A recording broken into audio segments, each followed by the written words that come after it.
Bonjour. Dans une mise en scène à l'américaine, la photo et l'intervention ultra médiatisée, magnifique photo d'illustration, belle allégorie de la dérive cocardière, le regard plongé dans le lointain, notre président s'envole pour le front, enfin presque.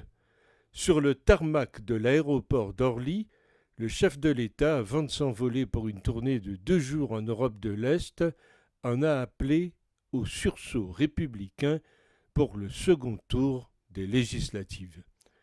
Panique à bord? Sûrement. Le sauveur, c'est lui, mais le trouillomètre à zéro. Et le départ n'était pas aussi émouvant que celui de Giscard filmé, qui fut un vrai départ. Il est filmé pour un départ par avion à l'étranger, mais tout est faux, c'est un faux départ, et on revotera pour qu'après son retour, il laisse davantage s'exprimer le peuple représenté par le Parlement. Sans majorité absolue, pas de pouvoir absolu pour lui. Obligation de débattre et de trouver des compromis et donc retour de la démocratie. L'intérêt supérieur de la nation est que le chef de l'État n'ait pas les pleins pouvoirs et doive composer avec les oppositions pour gouverner.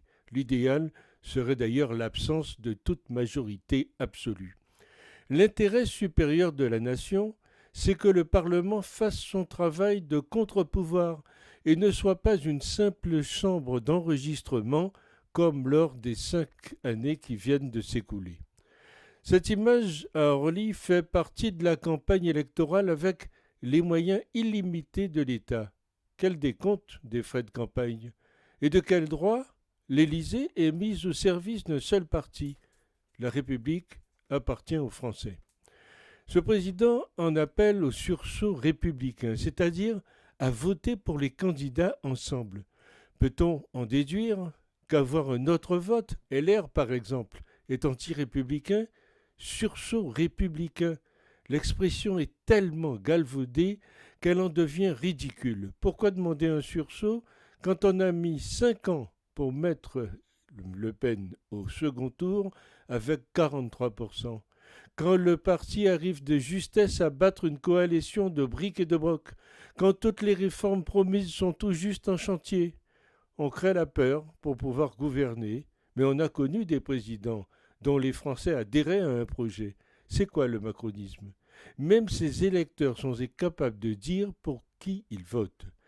Il se voulut Jupiter, il est devenu Héphaïstos, Dieu boiteux sur sa droite et boiteux sur sa gauche à force d'user de son en même temps, quand ce n'est pas le dieu de l'immobilisme. Bref, M. Macron ne sait que faire peur aux Français à défaut de les séduire et convaincre. Triste spectacle. Ce serait bien la première fois que dans une élection législative qui suit une élection présidentielle, le président de la République nouvellement élu n'ait pas la majorité absolue à l'Assemblée nationale, et cela est insupportable à l'orgueil du président. Si on ne sait pas encore à quoi ressemblera le résultat définitif du second tour des législatives, on a déjà une petite idée de la tonalité de l'Assemblée nationale dès le 20 juin. Elle sera agitée, bousculée de tous côtés. La carte politique va faire émerger une génération de députés éloignés de tous les standards jusqu'alors observés. Des profils au caractère bien trempé, refusant de voter les yeux fermés des projets de loi sans intérêt pour les citoyens.